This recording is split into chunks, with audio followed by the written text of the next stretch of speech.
Bom, pessoal, continuando com as nossas aulas sobre direito administrativo, a gente já comentou, fez alguns estudos sobre a administração pública, sobre os princípios da administração pública, sobre ah, o- os agentes públicos, né? A gente falou um pouco sobre serviço público, ok?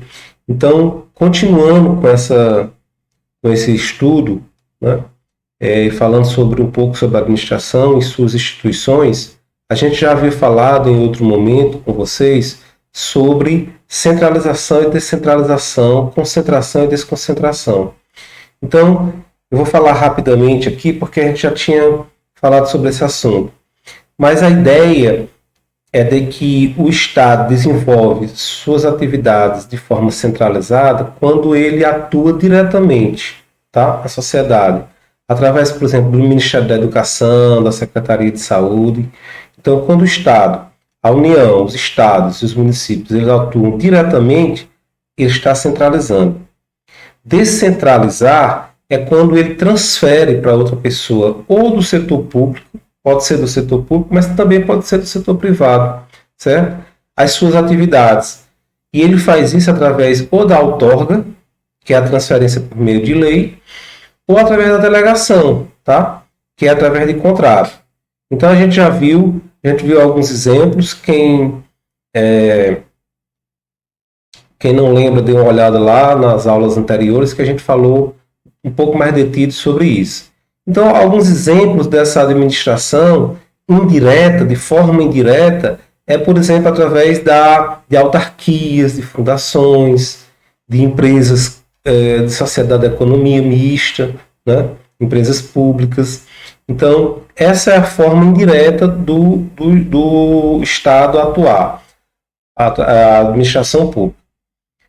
O conceito de concentração e desconcentração é apenas em relação a quantos órgãos ele desenvolve. Por exemplo, ele faz um único órgão ou ele cria vários órgãos para fazer a sua atividade de forma direta, né? Então, quando você cria, por exemplo, eu dei o exemplo à aula anterior sobre o INSS.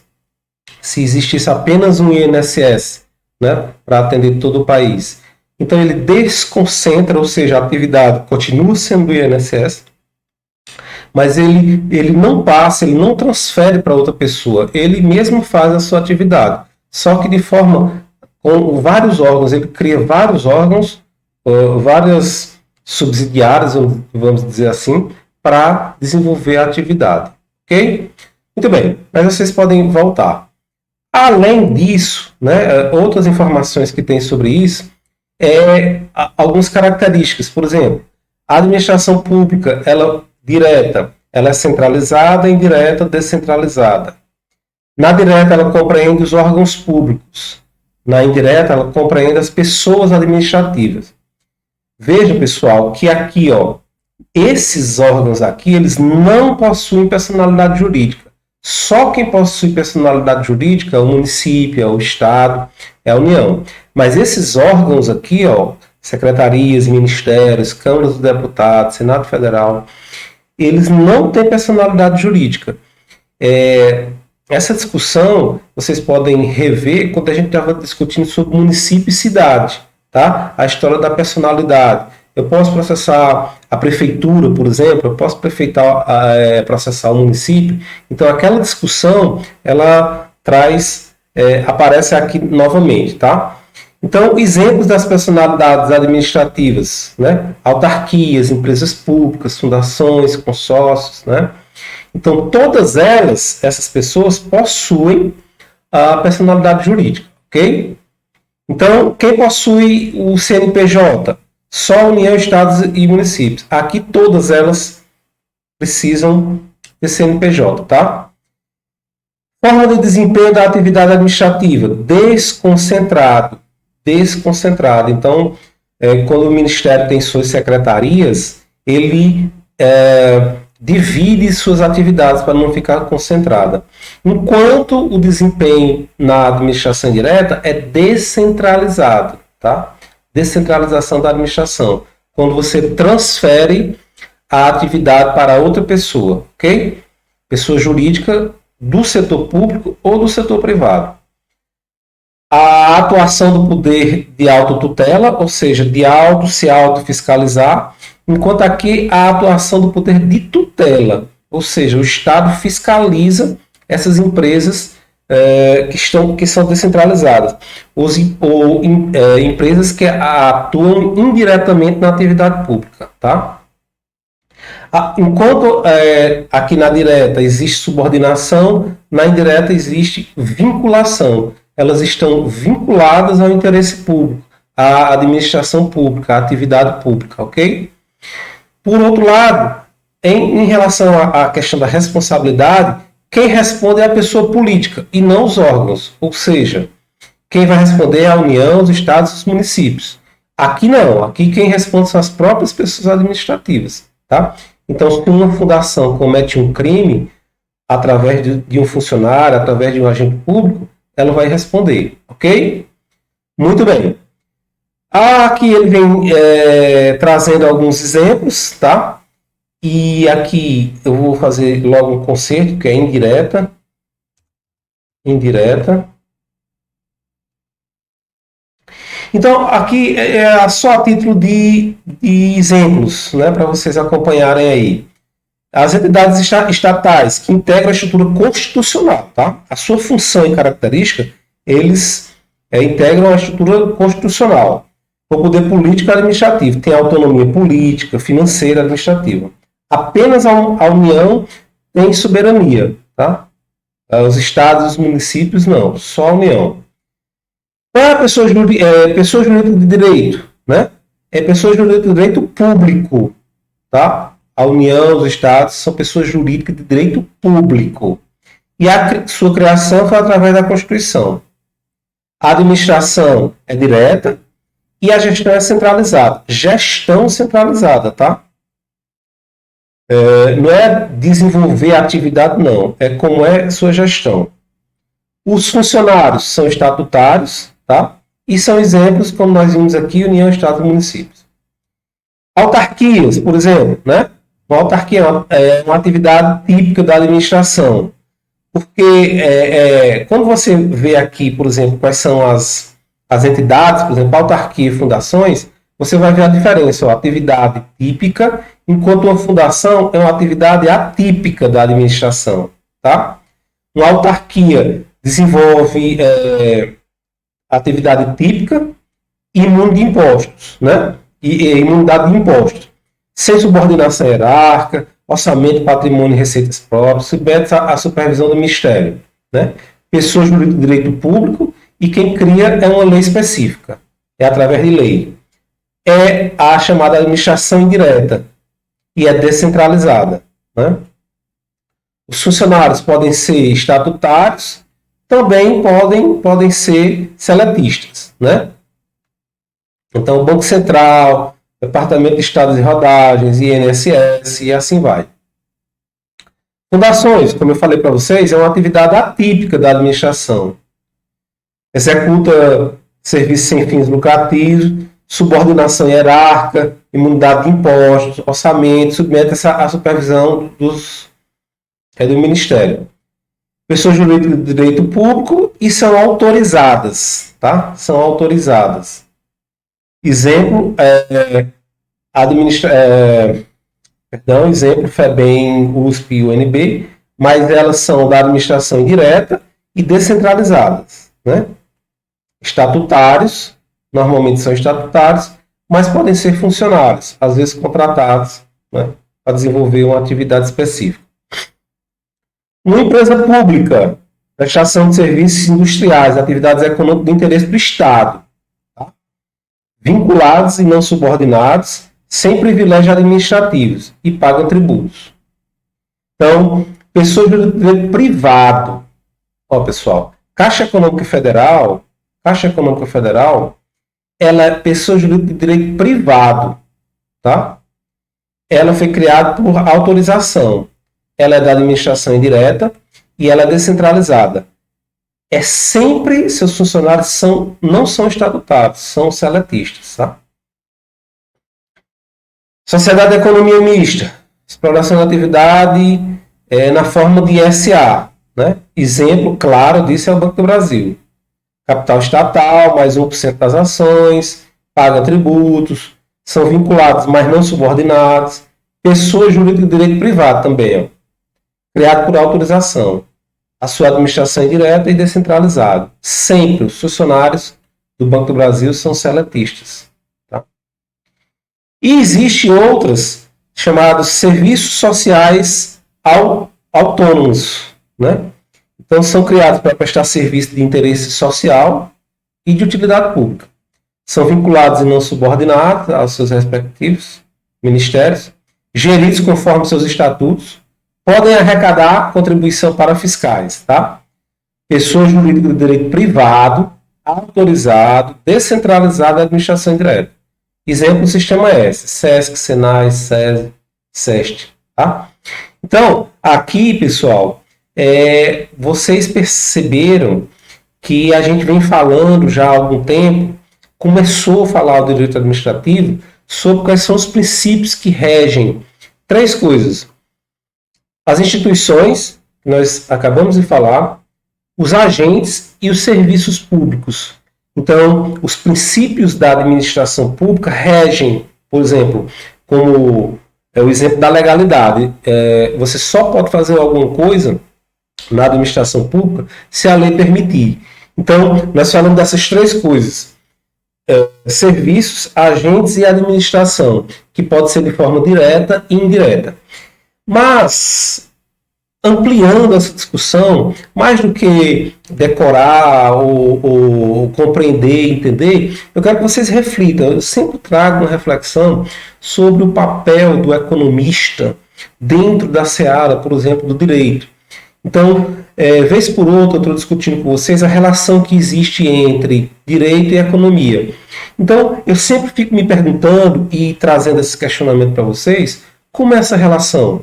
Qual é o papel de vocês no futuro, além desse conhecimento que vocês têm sobre direito administrativo, sobre as suas instituições, sobre os seus agentes, a diferenciação com o serviço público de utilidade, quando é essencial, quando não é essencial. Além disso, né, qual seria o papel do economista dentro dessa seara?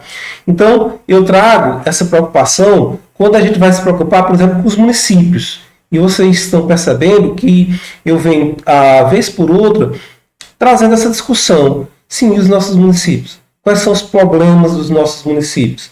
Eu conhecia, a gente estudou um pouco sobre o direito administrativo. Mas o que é que isso tem a ver comigo, como economista? Né? Então, o que é que eu posso fazer? O que é que eu tenho que fazer? Qual seria a minha preocupação? Então, a ideia é discutir sobre a questão da gestão pública municipal. Então, aquele conhecimento do direito administrativo, aquele conhecimento sobre o Estatuto da Cidade, sobre o parcelamento do solo, sobre a constituição orgânica, por exemplo, do município, que é a lei orgânica municipal, tudo isso tem a ver com o seu papel. Então, eu como economista, eu devo pensar dessa forma. Como é que eu vou agir? Se por acaso você trabalhar numa prefeitura, se por um acaso você fizer um concurso futuramente para trabalhar na prefeitura, como economista, né? Qual é o seu papel? Como é que a gente pode desenvolver as nossas atividades?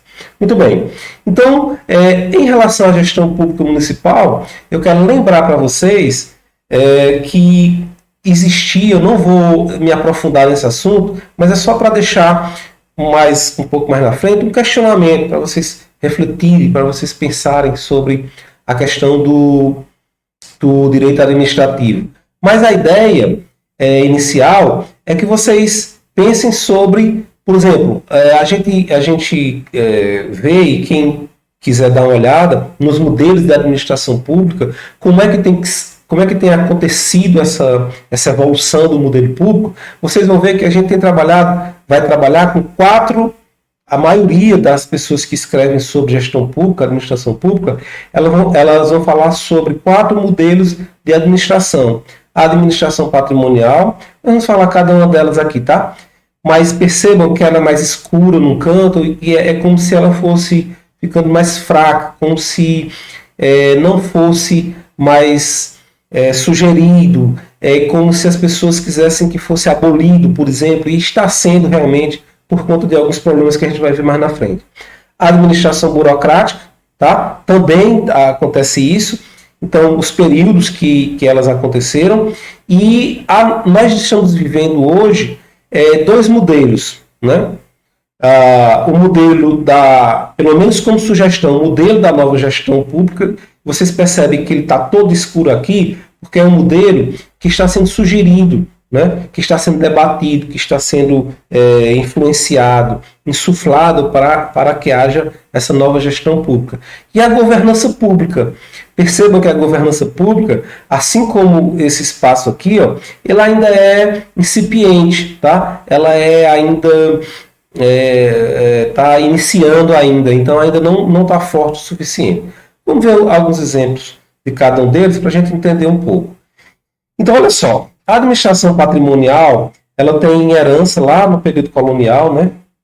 Então, qual é a principal característica dessa administração? É que ela tem a autoridade pública como se fosse das pessoas que estão lá, um grupo político.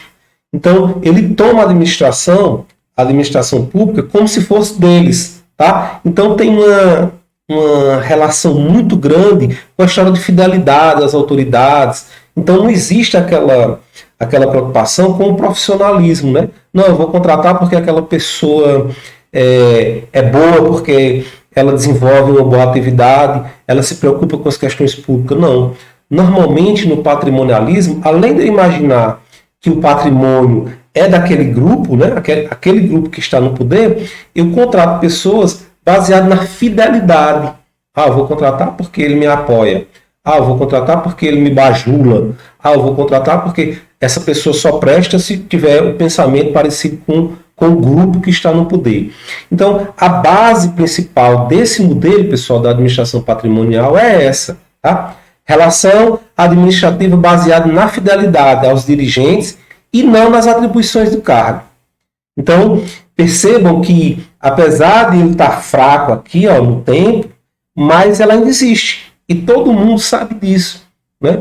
Nos níveis que você procurar, nos municípios, nos estados, na União, né, na federação, a gente vai perceber isso muito forte ainda na questão do poder aqui no Brasil, por exemplo. Bom, então o modelo avançou. Houve uma preocupação, tá, de que tivesse uma preocupação com a racionalidade legal e gerencial. Então agora você se preocupa com a questão gerencial. Agora os atendimentos públicos eles ficam mais claros, tá? Mais separados. Você tira aquele foco do setor privado, do que era meu, e diz, olha, isso aqui é do povo, isso aqui é público, não é meu, não sou eu. Não é porque eu estou no poder que eu vou colocar esse grupo, mas eu vou me preocupar com as questões do Estado, com as questões do bem comum.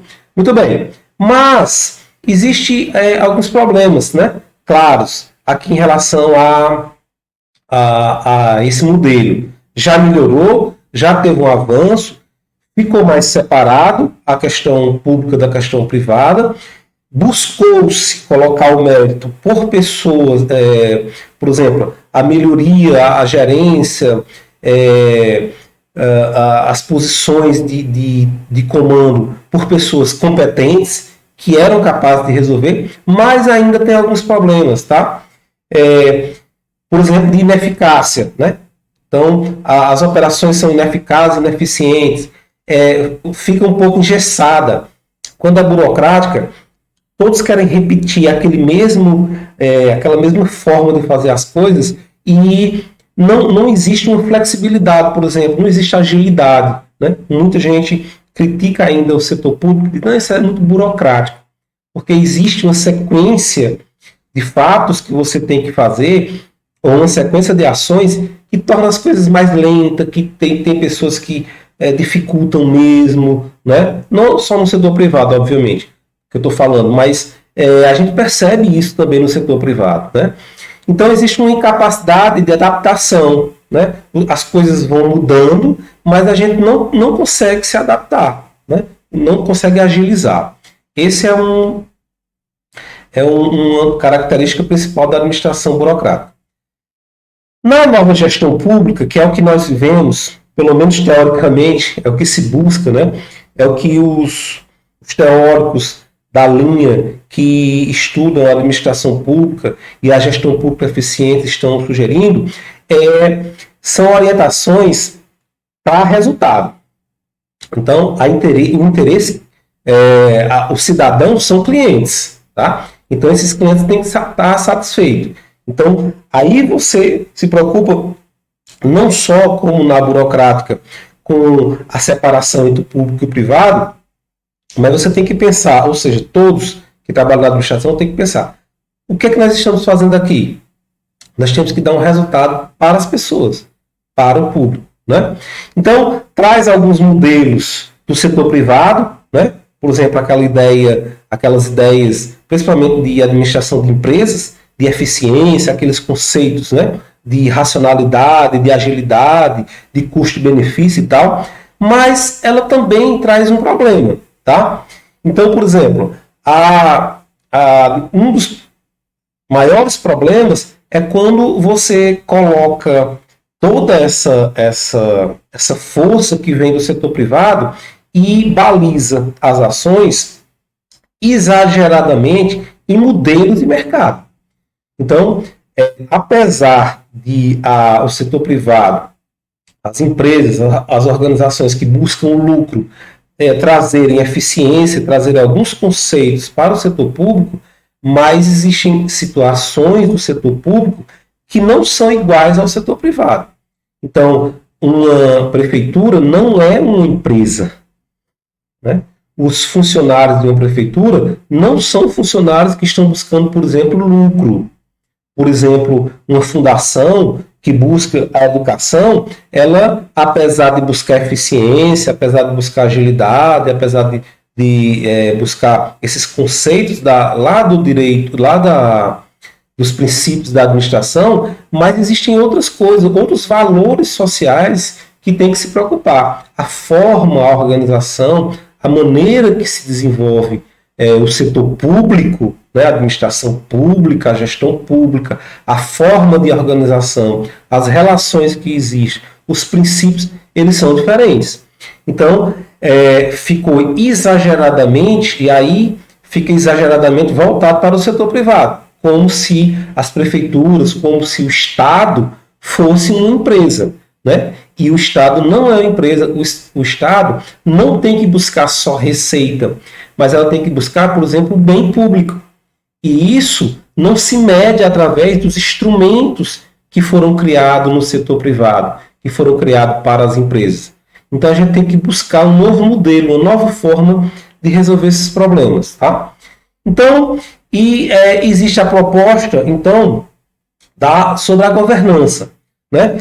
A governança, ela, além de trazer a questão intersetorial, ou seja, existe uma questão de integração dos setores. Por exemplo, um problema de crime, um problema de saúde pública seria discutido com toda a sociedade, né? Então, seria discutido com o setor da educação, seria discutido com o setor de segurança, seria discutido com o setor de saúde. Então, quando você pensa a governança de forma integral, você vai perceber que todos os setores deveriam discutir os assuntos que acontecem na sociedade. Então, o crime, como eu estava dando um exemplo, ele tem diversos setores que você tem que analisar. A educação, a questão social, a questão de empregabilidade, a questão de familiar, né? A questão, então, de transporte, a questão de possibilidades, que não é resolvida apenas com o setor, apenas com uma secretaria, por exemplo. Então, devia se pensar, e a proposta é essa, de que haja uma integração. Quando você faz isso, você traz a população para participar. Então é necessário, quando você fala em governança pública, uma orientação desses serviços públicos muito maior, em que envolve toda a população, em que envolve todos os setores. Tá? Então, essa é a proposta. Mas tem os problemas. Um dos problemas dessa governança é que, como eu falei para vocês, ela é muito incipiente, ela é muito nova, tem poucas experiências em relação a isso. E isso torna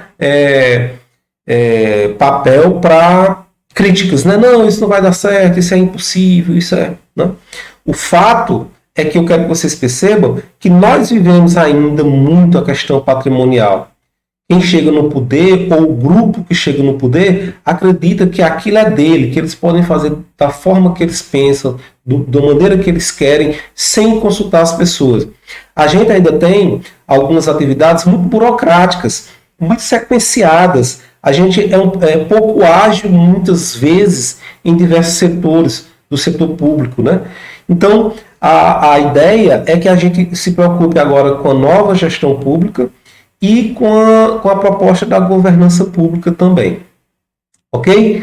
Então, eu trago para vocês, complementarmente, eu trago para vocês um vídeo, né? Um vídeo onde o professor Bernardo Maia, ele é um doutor em administração pública pela Universidade Federal do Paraná, e ele é um professor da Universidade Federal de Santa Catarina. Ele foi secretário na área de planejamento e de economia e tem muita experiência na história de gestão pública, e ele traz uma discussão muito interessante, que é a história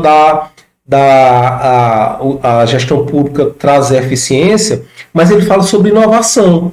Como é que a inovação pode buscar, através de seus mecanismos, a história do desenvolvimento econômico. Tá? Então, apesar de ser um curso, né, voltado para a administração pública, mas o economista, vocês como economistas, devem ampliar o seu leque de conhecimento, por conta da possibilidade de vocês um dia, sei lá, virarem prefeitos, vereadores, trabalharem de alguma forma com os municípios, ou estarem trabalhando, e ampliar essa ideia de administração. Além disso, pessoal, eu trago para vocês um outro artigo, tá? Esse artigo aqui é chamado, como título, As Bases para um Novo Modelo de Administração Pública, orientada para resultados. Então, são a evolução dos paradigmas, novos princípios e dimensões operacionais de funcionamento. Esse artigo é interessante, ele foi publicado em 2017 no Congresso em Brasília de Gestão Pública. O que é interessante nesse artigo é porque ele vai trazer um estudo, principalmente a chamada gestão para resultados no governo do estado do Ceará. Então, aqui vocês vão ver os exemplos, né? O que traz essa nova gestão pública, quais são os princípios, qual é a ideia de gestão para resultados. Então, eu gostaria que vocês lessem esse material, e qualquer dúvida, qualquer questionamento, vocês colocam lá no mural. Ok? Então, até a próxima e um abraço.